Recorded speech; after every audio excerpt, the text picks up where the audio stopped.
உறவுகளுக்கு வணக்கம். தூத்துக்குடி மாவட்டம் பக்கப்பட்டி ஊரைச் சேர்ந்த அன்பு சகோதரர் வடிவேல் முருகன் அவர்களுடைய உடல் இன்று உறவினர்களால் பெற்றுக்கொள்ளப்பட்டது.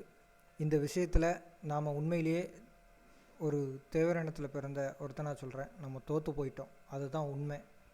என்னென்னா, இதில் நமக்கு நீதி கிடைச்சதா இல்லை அதுக்கான நிவாரணம் கிடைச்சதா அப்படின்னா இல்லை. இது முதல் கொலையும் இல்லை, இந்த மாதிரி சம்பவங்கள் நடக்கிறது இது முதல் கொலையும் இல்லை.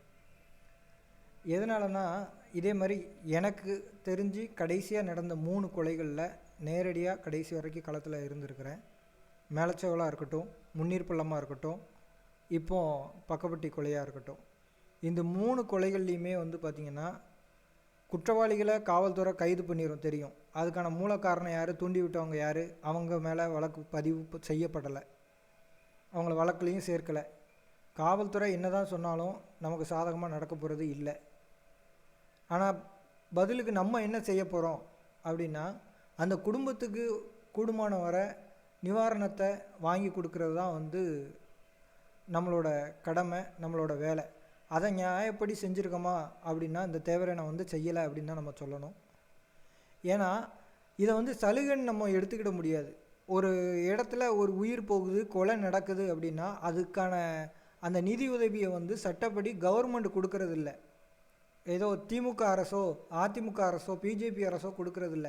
இந்திய அரசியலமைப்பில் இருக்கிற சட்டப்படி ஒரு மனிதாபிமான அடிப்படையில் கொடுக்கப்படுற நிதி, அதுக்கான உதவிகள் தான் இந்த சலுகைகள் இறந்தவர்களோட குடும்பத்துக்கு கொடுக்கப்படுது. அதாவது இப்போ நம்ம சமுதாயத்தில் இறந்தால் 3 லட்ச ரூபான்னு சொல்கிறாங்க. அப்படி சட்டத்தில் இடம் இருக்கான்னா இல்லை. அதை யார் கொடுக்கணும் அப்படின்னா போலீஸ் கொடுக்க முடியாது. ஏன்னா போலீஸ் தான் எல்லா இடத்துலையும் நமக்கு நாங்கள் வாங்கி தரோம் அப்படின்னு சொல்லி சொல்கிறாங்க. அது போலீஸ் கொடுக்க முடியாது. அதில் சட்டத்தில் இருக்கிற என்ன இருக்குதுன்னா, எந்த குடும்பம் பாதிக்கப்படுதோ அந்த குடும்பத்தை அந்த வழக்கு நடக்கிற நீதிபதி பார்த்துட்டு அவங்க குடும்பத்துக்கு நிதி உதவி கொடுக்க சொல்லி அந்த நீதிபதி அரசாங்கத்துக்கு பரிந்துரை பண்ணுவார், இவ்வளோ கொடுங்க அவ்வளோ கொடுங்க அப்படிங்கிறது. அப்போ அந்த விஷயத்தில் நம்ம போலீஸ் அதிகாரிகள்கிட்டையோ வருவாய்த்துறை அதிகாரிகள்கிட்டையோ பேரம் பேசுகிறதுல எந்த விதத்துலையுமே அதில் அர்த்தம் இல்லை, நியாயமும் இல்லை. அவங்களால செய்யவும் முடியாது, அதுக்கு அவங்களுக்கு அதிகாரம் கிடையாது. அப்போ அவங்கக்கிட்ட பேசுகிறதுக்கு நமக்கு அதில் பாயிண்டே இல்லை, அதை நம்ம பேசுகிறது வேஸ்ட்டு. இன்னொன்று, அந்த காலத்தில் கொடுத்தாங்கன்னா, அந்த காலத்தில் எனக்கு தெரிஞ்சு ஒரு 2-3 வருஷத்துக்கு முன்னாடிலாம் என்ன பண்ணுவாங்கன்னா, ஆளுங்கட்சி எம்எல்ஏட்ட இல்லை மாவட்ட செயலாளர்கிட்ட சொல்லி இதை பிரச்சனையை பெருசாக்க வேண்டாம் அப்படிங்கிறதுனால அந்த மாவட்டத்தோட எஸ்பி பேசி வாங்கி கொடுப்பாங்க. அப்படி வாங்கி கொடுத்தா அந்த மக்களும் அவங்களுக்கு விசுவாசமாக ஓட்டு போடுவாங்க அப்படிங்கிற எண்ணத்தில் கொடுப்பாங்க. ஆனால் இன்றைக்கி அந்த எந்த எம்எல்ஏவாக இருக்கட்டும், எந்த கட்சிக்காரனும் பக்கத்தில் எட்டி பார்க்குறது கூட கிடையாது. கொலைகள் நடந்துச்சுன்னா அவனுக்கு என்ன 10ஓட 11 அப்படிங்கிற மாதிரி இன்றைக்கி கொலைகள்லாம் சர்வசாதாரணமாக நடக்கிறதுனால அதிமுக இருந்தாலும் சரி, திமுக இருந்தாலும் சரி, எந்த கட்சியாக இருந்தாலும் சரி, நாம் தமிழராக இருக்கட்டும், பிஜேபியாக இருக்கட்டும், எந்த கட்சியாக இருந்தாலும் கொலைகளுக்கு தீர்வு கேட்டு வாரதே கிடையாது. இதே ஒரு பட்டியல் சமூகத்தில்னா எல்லாவனும் குரல் கொடுப்பான். பிற்படுத்தப்பட்ட ஒரு சமூகம், அதுவும் குறிப்பாக தேவர் சமூகம் அப்படின்னா ஒரு நாய் பக்கத்தில் எட்டி பார்க்காது. இதுக்கு சட்டம் ஒழுங்கு கெட்டு போச்சுன்னு கூட எவனும் குரல் கொடுக்க மாட்டான் அரசியல் கட்சிகளை பொறுத்த மட்டும். இதுதான் இன்றைக்கி இருக்கிற நிலைமையாக இருக்குது. அதனால் அரசியல் கட்சிகளை நம்ம குறை சொல்லி அதில் பிரயோஜனம் கிடையாது. நமக்கு கிடைக்க வேண்டிய நிதி உதவி அது ஜட்ஜாக பார்த்து கொடுக்க வேண்டியது, அது அந்த கேஸ் நடக்கிற ஜட்ஜு. அதுக்கு எப்படி பார்த்தாலும் குறைஞ்சது 6 மாதத்துல இருந்து 1 வருஷம் ஆயிரும். அதனால் அதை நம்ம எதிர்பார்க்கக்கூடாது, நிதியை எதிர்பார்க்கக்கூடாது. இன்னொன்று, நாங்கள் வேலை வாங்கி தந்துடுறோம், அரசு வேலை வாங்கி தந்துடுறோம் அப்படின்னா அதுக்கு சட்டத்தில் நமக்கு இடம் இல்லை அப்படிங்கிறாங்க. பட்டியல் சமூகத்தில் இறந்த ஒருத்தர் அப்படின்னா படுகொலை செய்யப்பட்டால், மாட்டு சமூகத்தால் படுகொலை செய்யப்பட்டால் அவங்களுக்கு வன்கொடுமை தடுப்பு சட்டத்தின் கீழ் ஒரு குறிப்பிட்ட ரூபாயும் அவங்களுக்கு அரசு வேலையும் கொடுக்கறதுக்கு அவங்களுக்கு சட்டத்திலேயே இடம் இருக்குது. ஆனால் நம்ம சமுதாயத்திலேயோ இல்லை பிற சமூகங்களையோ இறக்கும்போது அவங்களுக்கு சட்டத்தில் இடம் இல்லைன்னு சொல்லிடுறாங்க. விதவைக்கான முன்னுரிமை சான்று நாங்கள் கொடுக்குறோம் அப்படின்னாங்க. அது எல்லாருக்குமே கிடைச்சிருமே. விதவைக்கான சான்று கிடைச்சாலே வேலைவாய்ப்பில் முன்னுரிமை கிடைச்சிரும். அதை இன்றைக்கி இந்த அதிகாரிகள் கொடுக்கணுங்கிற அவசியம் இல்லை. அவங்க செய்ய வேண்டியது சர்டிஃபிகேட்டை 1 வாரத்துக்குள்ளே இல்லை 2 நாள் 3 நாளைக்குள்ளே ரெடி பண்ணி கொடுக்கணும். அதுதான் அவங்க செய்ய வேண்டிய ஒன்று. இன்னொன்று, இப்போ ஒரு வீட்டில் ஆண் இறந்துட்டால் அவங்களுக்கு அவங்களோட மனைவி இருக்காங்கன்னா அவங்களுக்கு விதவைக்கான சான்று வேணும், அதை வாங்கி கொடுக்கணும். அதுதான் நியாயமான கருத்தாக இருக்கும். சரி, இதுதான் இறுதி தீர்வா அப்படின்னா கிடையாது. இதை வாங்கி கொடுக்குறதுக்கு நம்ம எதுக்கு, இது அரசாங்கங்களே கொடுத்துருமே. ஜட்ஜி அவர் பார்த்துட்டு கொடுத்துருவார். அந்த குடும்பம் பரிதாபமான குடும்பம், இப்படி இழப்பு ஏற்பட்டிருக்கு, இந்த இழப்புக்கு வந்து அரசாங்கம் வந்து நிதியுதவி கொடுக்கணுங்கிறத ஜட்ஜி கொடுத்துருவாரு. அந்த விதவைக்கான சான்றிதழ் அவங்க கொடுத்துருவாங்க. இன்னொன்று இலவச வீட்டுமனை பட்டா, அது யாராக இருந்தாலும் அப்ளை பண்ணால் கொடுக்க போகிறாங்க, வீடு இல்லாதவங்களுக்கு கொடுக்க போகிறாங்க. சரி, இறந்தவங்கிற பேரில் மனிதாபிமான அடிப்படையில் கொடுக்க போகிறாங்க. இதை வந்து நம்ம போராட்டம் பண்ணி 5 நாள் 6 நாள் வச்சு அந்த பூதவடலை வச்சு அதை அன்றைக்கே வாங்கி அடக்கம் பண்ணிவிட்டு அப்படியே கையெழுத்து போட்டு கொடுத்துட்டு போயிடலாமா? இதில் வந்து நமக்கு என்ன கிடைக்க போகுது? உண்மையான குற்றவாளிகளையும் கடைசி வரைக்கும் இது பண்ண போகிறதில்ல, இதை கைது பண்ண போகிறதில்ல. யார் தப்பு பண்ணாங்களோ அவங்களுக்கு வந்து தண்டனை வாங்கி பண்ண போகிறதில்ல. அப்போ பதிலுக்கு நம்ம என்ன தான் பண்ண போகிறோம்? அதுதான் ஒவ்வொருத்தருக்குள்ளேயும் உள்ள கேள்வி.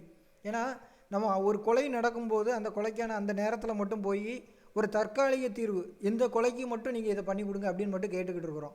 நிரந்தரமான தீர்வு என்ன அப்படிங்கிறத நம்ம யாருமே யோசிக்கிறது இல்லை. ஒவ்வொரு நேரமும் கொலைகள் நடக்கும்போது அந்த கொலைகளுக்கான இதை மட்டும் வாங்கி கொடுத்துட்டா போதுமா? இந்த அரசாங்கம் கொடுக்கக்கூடிய அது தன்னாலே வந்துடும். என்ன கொஞ்சம் லேட்டாக வரும், இது நம்ம கொஞ்சம் புஷ் பண்ணோம்னா சரி நாங்கள் பண்ணுதோம் அப்படின்னு சொல்லி ஏதாவது கொஞ்சம் ஒரு 10 நாள் 15 நாள் முன்னாடி வரும். அவ்வளோதான் வித்தியாசம், வேறு ஒன்றும் கிடையாது. இதுக்கு நம்ம எதுக்கு அத்தனை பேரை கூட்டி எல்லாரும் வாங்க, தேவர் சமுதாயம் வாங்க, ஒட்டுமொத்த தேவரினமும் வாங்க, ஒட்டுமொத்த தேவரின தலைவர்களும் வாங்கன்னா அங்கே ஒருத்தர் வரப்போகிறதும் கிடையாது. ஃபேஸ்புக்கில் சண்டை போடுவான். இதே மாட்டு சமுதாயம் எவனையாவது இறந்துட்டான் அப்படின்னா அவன் கமெண்டில் போய் திட்ட வேண்டியது, அதை அவன் திரும்ப நமக்கு பண்ணுவான். நம்ம சமுதாயத்தில் யாராவது இறந்துட்டாங்கன்னா நம்ம வந்து திட்ட வேண்டியது. இதில் யாருக்கு என்ன கிடைக்க போகுது? தலைவர்கள் போய் தலைவர்களுக்கு ஒரு பிரயோஜனமும் கிடையாது. இல்லை தலைவர்கள் போகிறாங்களா, அவங்க பின்னாடி யாராவது வரப்போகிறாங்களா? இல்லை, கிடையாது. இதில் போய் பிரயோஜனம் இருந்தால் தானே நம்ம எதுக்கு போகணும்? நம்ம எதை நோக்கி போகணும், பயணிக்கணும் அப்படிங்கிற ஒரு தெளிவான தீர்க்கமான முடிவு இல்லை. எனக்கு தெரிஞ்ச அளவில் நான் சொல்கிறேன், என்னென்னா இதுக்கு ஒரு நிரந்தர தீர்வு தென் மாவட்டத்தில் இந்த தேவர் சமுதாயத்தில் நம்ம பிற்படுத்தப்பட்ட ஒரு சமுதாயமாக கருதப்படுறோம். பழங்குடியினராக இருக்குது. இப்போதைக்கு பழங்குடியினராக தமிழ்நாடு அரசு அறிவிக்கலை. பழங்குடியினர் சமூகமாக நம்மளை அறிவிக்கிற வரைக்கும் பிற்படுத்தப்பட்டவராகவே இருப்போம். நமக்கு நம்ம சமுதாயத்தில் யாராவது படுகொலை செய்யப்பட்டால் அரசாங்கத்தால் நமக்கு இதெல்லாம் கொடுக்கணும் அப்படிங்கிறத ஒரு மிகப்பெரிய போராட்டமாக அனைத்து தலைவர்களும் ஒன்றிணைந்து, ஒட்டுமொத்த தேவரின இளைஞர்களும் ஒன்றிணைந்து ஒரு குறிப்பிட்ட நாளில் பெரிய லெவலில் அரசாங்கத்துக்கு அழுத்தம் கொடுக்குற விதமாக ஒரு போராட்டத்தை முன்னெடுக்கணும்.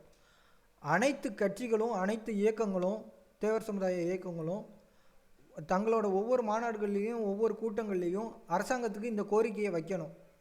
அதாவது எங்கள் சமுதாயத்தில் ஒருத்தர் உயிரிழப்பு நடந்தால் எங்கள் சமுதாயத்துக்கு இந்த உரிமையை கொடு. ஏன்னா அதுக்கு பாதுகாப்பை கொடுக்க தவறுனது அரசாங்கம் தான். அது எந்த அரசாங்கமாக இருந்தாலும் சரி, காவல்துறை தான் பொறுப்பு. காவல்துறையை கையில் வச்சுருக்கிறது யார்? அரசாங்கம் தான் கையில் வச்சுருக்குது. அப்போ அதுக்கு பொறுப்பான அரசு அந்த குடும்பத்துக்கு வந்து இழப்பீடு கொடுக்கணும் அப்படிங்கிறத சட்டமாக ஏற்றணும். பட்டியல் சமூகத்துக்கு எப்படி இருக்குதோ அதே மாதிரி வந்து எந்த சமூகத்தில் உயிர் போனாலும் உயிர் தான், அவங்களுக்கான உதவிகள் வந்து கிடைக்கப்பெறணும் அப்படிங்கிறத கண்டிப்பான முறையில் நம்ம சட்டமாக ஏற்றப்பட்டால் மட்டும்தான் இதுக்கு தீர்வு கிடைக்குமோ ஒழிஞ்சு, நீங்கள் தற்காலிகமாக போய் நீங்கள் எத்தனை பேர் வந்து அந்த இடத்துல போய் உட்காந்து நம்ம அதை பண்ணோம் இதை பண்ணோம் அதிகாரிகள்கிட்ட பேச்சுவார்த்தை நடத்தினாலும் அதிகாரிகள் வந்து என்ன பண்ணுவாங்கன்னா, ஒரு கொலை நடக்குது, நம்ம சமுதாயத்தில் கொலை நடக்குதுன்னா அங்கே மேலதிகாரிகள் பூரா என்ன பண்ணுறாங்கன்னா, எஸ்பியோ கலெக்டரோ என்ன பண்ணுவாங்கன்னா, அங்கே உள்ள வருவாய்த்துறை அதிகாரி எவன் தேவமாரி இருக்கான் அவனை போய் பேச்சுவார்த்தை நடத்த சொல்லு, எந்த அதிகாரி போலீஸில் தேவமாரி இருக்கான் அவனை போய் பேச்சுவார்த்தை நடத்த சொல்லு. அவங்க வந்து நம்மகிட்ட வந்து முதல்ல வந்து நாங்கள் பிடிச்சிடுவோம், நீங்கள் வாங்கிருங்க. அவங்களோட நோக்கம் வந்து பாடியை எப்படியாவது வாங்க வைக்கணும் அப்படிங்கிறது தான். இப்போ இன்னொரு சட்டம் வேறு புதுசாக வந்திருக்கு, கோர்ட்டுக்கு உத்தரவு போட்டிருக்கு. 8 நாளைக்கு அப்புறம் இவங்க வந்து கோர்ட்டை போய் நாடுவாங்க, கோர்ட்டு வந்து வாங்கிக்கோங்கன்னு சொல்லும். அதை நம்ம மீறி பண்ண முடியாது. அப்போ அங்கே போய் போராட்டம் பண்ணி என்ன பிரயோஜனம்? ஒரு பிரயோஜனமும் கிடையாது. வடிவேல் முருகன் சகோதரரோட அந்த கொலையில் வந்து நடந்தது இதுதான். என்ன போராடினாலும் கிடைக்காது அப்படிங்கிறது தெரிஞ்சு போச்சு. இந்த 3 கொலைகளுக்கு அப்புறம் வந்து பார்த்திங்கன்னா இதில் வெட்ட வெளிச்சமாக தெரியுது இதுதான். இதை நிரந்தர தீர்வாக நம்ம வாங்காத வரைக்கும், சட்டமாக வாங்காத வரைக்கும், நம்ம கையில் வாங்காத வரைக்கும் இதுதான் நடக்க போகுது. நீங்கள் என்ன போராடினாலும் சரி, கொலைகளுக்காக நீங்கள் ரோட்டில் அழுது புரண்டாலும், ரோட்டை போய் மறிச்சுன்னா அதில் 2 பேர் குடிச்சிட்டு வந்து கள்ள தூக்கி எறிவான் பஸ் மேலேயோ, இல்லை போலீஸ்காரன் நின்றுக்கிட்டு இருக்க போலீஸ்காரன் ஐயப்போ அவன் எங்கேயோ டியூட்டியில் இருக்கவன இங்கே கொண்டு வந்து போட்டிருப்பாங்க, அவனை பிடிச்சி கேசுவான், உடனே இவன் மேலே கேஸ் விழுவும். இது வந்து அந்த போராட்டம் அந்த அன்றைக்கி நீர்த்து போயிடும். அப்போ தேவர் சமுதாயமே இப்படி தான் குடிச்சிட்டு சண்டை போடும் வைக்குங்கிறத இந்த கதைக்கு தான் போகும். இது என்றைக்கு ஒரு நாளும் தீர்வாக போகிறது கிடையாது. மக்கள் அதனால் ஒரே ஒரு விஷயத்தை சிந்திச்சுக்கோங்க, என்ன தீர்வு வேணுமோ தீர்வை நோக்கி பயணிக்கணும் ஒழிஞ்சு தற்காலிகமாக இதை செஞ்சுக்கிடுவோம்னு யாருக்கும் வந்து பெருமை தேடி இதில் ஒன்றும் நடக்க போகிறதில்ல. அதனால் மக்களாகிய நீங்கள் சிந்திங்க. தலைவர்களும் நான் சொல்கிறது, நான் சின்ன பையன் தான், எனக்கு தெரியுமா தெரியாது, நான் சொல்கிறது சரியாக என்னன்னு எனக்கு தெரியாது. இந்த கருத்துக்கு சரியாக இருந்துச்சுன்னா ஒட்டு மொத்தமாக இனி தேவர் சமுதாயத்தில் ஒரு கொலை நடந்துச்சு அப்படின்னா அதுக்கு அரசாங்கம் இந்தந்த இழப்பீடுகளை கொடுக்கணும் அப்படின்னு சொல்லி எல்லாரும் ஒன்று சேர்ந்து போராடுங்க. ஒட்டு மொத்தமாக ஒரு நாளை அறிவிங்க. எல்லாரும் ஒன்று சேர்ந்து இனி இந்த தேவர் சமுதாயத்தில் ஒரு கொலை நடக்கும்போது, தேவர் சமுதாய இளைஞரோ யாரோ ஒருத்தர் வந்து படுகொலை செய்யப்படும் போது மாற்று சமூகத்தால் அதுக்கு அரசாங்கம் இந்த இழப்பீடுகளெல்லாம் கொடுக்கணும் அப்படிங்கிறத வரையறை பண்ணணும். வரையறை பண்ணி அதை சட்டமாக்கினா மட்டும்தான் இதுக்கு தீர்வு கிடைக்குமே ஒழிஞ்சு அந்தந்த வீட்டில் போய் இருந்துக்கிட்டு நம்ம பண்ணோன்னா ஒரு சில தலைவர் மூத்த தலைவர்னு சொல்லிக்கிட்டு இருக்கான், என்ன சொல்லுவான், வெட்டியாக வேலை பார்க்காமனு சொல்லிக்கிட்டு இருக்கான். ஆமாம், அவனுக்கு என்ன ஒவ்வொருத்தன் வீட்டில் இருந்துக்கிட்டு சொல்லிட்டு போயிடும், களத்துக்கு வர்றது கிடையாது. சும்மா அப்படியே பேசிக்கிட்டே போனால் களத்தில் வந்து என்னங்கிறது தெரிஞ்சாலும் தெரியும், அவங்களுக்கு என்ன நடக்குது எப்படி போகுது அப்படிங்கிறது தெரியும். வீட்டில் இருந்துக்கிட்டு எல்லாமே விமர்சிப்பான், அந்த தலைவர் அதை பண்ணிட்டான், அந்த தலைவர் இதை பண்ணிட்டான்னு. யார் வந்தாலும் ஒன்றும் நடக்க போகிறதில்ல. அதுதான் வந்து உண்மை. அதை மட்டும் தெரிஞ்சுக்கோங்க. அதனால் வந்து இதை சட்டமாக்காத வரைக்கும் இதுதான் முடிவு. அதுக்கான பயணத்தை நோக்கி இருக்கணுமோ ஒழிஞ்சு இனி அடுத்த கொலை நடக்கும், கொலையில் போய் நம்ம போய் பாடியை வாங்கி கொடுத்துக்கலாம், நமக்கு அரசாங்கத்திட்ட கோரிக்கை வச்சுக்கலாம் அப்படின்னா அது நடக்காது. இப்போதைக்கு வடிவேல் முருகன் அவர்களோட குடும்பத்துக்கு ஒரு அரசு வேலைக்கு ஏற்பாடு பண்ணுறதா சொல்லியிருக்காங்க. தற்காலிக வேலை, திரும்ப நிரந்தர வேலை கொடுக்குறதாகவும், அதே மாதிரி இலவச பட்டா கொடுக்குறதாகவும் சொல்லியிருக்கிறாங்க. அதே மாதிரி அரசாங்கத்திட்டேருந்து கிடைக்கக்கூடிய நீதி, அரசாங்கத்திலேருந்து இல்லை, அந்த நீதிபதி அவர்கள் வந்து பார்த்துட்டு பரிந்துரை பண்ணுற நிதி கிடைக்கிறதுக்கு ஏற்பாடு பண்ணுறேன்னு சொல்லியிருக்கிறாங்க. இதுதான் நடைமுறை. அதன் அடிப்படையில் அந்த குடும்பத்துக்கு வந்து அதிகாரிகள் உறுதிமொழி அளித்ததுனால நேற்றே வந்து பாடியை வாங்குறோம்னு ஒத்துக்கிட்டாங்க. இன்றைக்கி பாடியை வாங்கி நல்ல முறையில் அவங்களோட இறுதிச் சடங்கு முடிஞ்சிருக்குது. இதில் இன்னொன்று என்னென்னா, எல்லாரும்லாம் வரமாட்டாங்க. நான் எப்போதும் நினைக்கிற மாதிரி அந்த சமுதாயம் வரும் இந்த சமுதாயம் வரும் அப்படின்லாம் நம்ம நினைக்கிறது தப்பு. யாரும் வரமாட்டாங்க. அதாவது மேலச்செவலில் கொலை நடக்கும்போது நம்ம அந்த இடத்துல சொன்னோம் எல்லாரும் வரணும்னு. அந்த ஊருக்காரங்க சொன்னாங்க, பக்கத்து ஊருக்காரங்க கூட வரமாட்டாங்க, எல்லா ஊரும் வந்தால் தான், ஒரு ஊரில் கொலை நடந்தால் எல்லா ஊரும் வந்தால் தான் நல்லாயிருக்கும்னு அந்த மேலச்செவலில் உள்ள மக்கள் சொன்னாங்க. முன்னீர் பள்ளத்தில் நடக்கும்போது மேலச்செவல் மக்கள் வந்தாங்களா? வரல. சரி, முன்னீர் பள்ளத்துக்கு ஓரளவு சமுதாய தலைவர்கள் வந்தாங்க, எல்லோரும் பேசினாங்க. அப்போ முன்னீர் பள்ளம் மக்களாவது இங்கே வந்திருக்கணும்ல பக்கப்பட்டிக்கு, அதுவும் வரல. அப்போ என்ன, ஆல்ரெடி பாதிக்கப்பட்ட மக்களே வந்து இவங்களுக்காக குரல் கொடுக்கல, களத்துக்கு வரல. அப்புறம் எல்லா இடத்துலையும் இதே சூழ்நிலை தான். யார் வருவான்? ஒருத்தரும் வரமாட்டாங்க. ஏன்னா அவன் வேலையை பார்த்துக்கிட்டு போயிடுவான். ஏன்னா அங்கே போனால் என்ன நடக்குங்கிறது எல்லாருக்கும் மக்களுக்கு வெட்ட வெளிச்சமாக தெரிஞ்சு போச்சு. போய் என்ன நடக்க போகுது, ஒன்றும் நடக்க போகலை அப்படின்னு தெரிஞ்சதுக்கப்புறம் நம்ம அங்கே போய் என்ன பண்ண போகிறோம் அப்படிங்கிற ஒரு ஆதங்கத்தில் தான் வரமாட்டேங்கிறாங்க. அதுதான் உண்மையும் கூட. அதனால் இன்னமெல்லாம் போய் வந்து நம்ம பாடியை வச்சுக்கிட்டு அங்கே போய் போராட்டம் பண்ண வைக்கும் அப்படிங்கிறது அப்படிங்கிறது என்னோடய தனிப்பட்ட கருத்து, ஆரம்பத்தோட தனிப்பட்ட கருத்து. இது சரியாக தப்பானுங்கிறத நீங்களே முடிவு பண்ணிக்கோங்க. ஒரே போராட்டம், உருப்படியான போராட்டமாக பண்ணுங்கள். அது எத்தனை நாள் நடந்தாலும் சரி. எங்கள் சமுதாயத்தில் இனி ஒரு கொலை நடந்தால், ஒரு உயிர் போனால் மாற்று சமுதாயத்துக்காரர்களால், அரசாங்கம் எங்களுக்கு இந்த இழப்பீடை கொடுத்தே தீரணும் அப்படிங்கிறதுல உறுதியாக இருந்து ஒரே போராட்டமாக பண்ணுங்கள். அத்தனை தலைவர்களும் அத்தனை மக்களும் வாங்க அந்த போராட்டத்துக்கு. அதை முன்னெடுக்கிறதுக்கு என்ன வழி உண்டோ அதை பண்ணுங்கள். அதை விட்டுட்டு நம்ம கொலைகள் நடந்து அந்த இடத்துல போய் நம்ம வந்து அந்த இடத்துல பேசுகிறதே தவறு அப்படிங்கிறது என்னோடய கருத்து. இது என்னோடய ஆதங்கமாகவே பதிவு பண்ணுறேன், என்னோடய தனிப்பட்ட கருத்து. அதையும் நான் பதிவு பண்ணுறேன். மொத்தத்தில் இன்றைக்கி வடிவேல் முருகன் அவர்களோட இழப்புக்கு கண்டிப்பான முறையில் நீதி கிடைச்சதா, உரிய இழப்பீடு கிடைச்சதா அப்படின்னா தற்போதைக்கு பதில் வந்து எதுவும் கிடைக்கல. அவரோட உடலை வாங்கி அடக்கம் பண்ணியாச்சு, அவ்வளோதான்.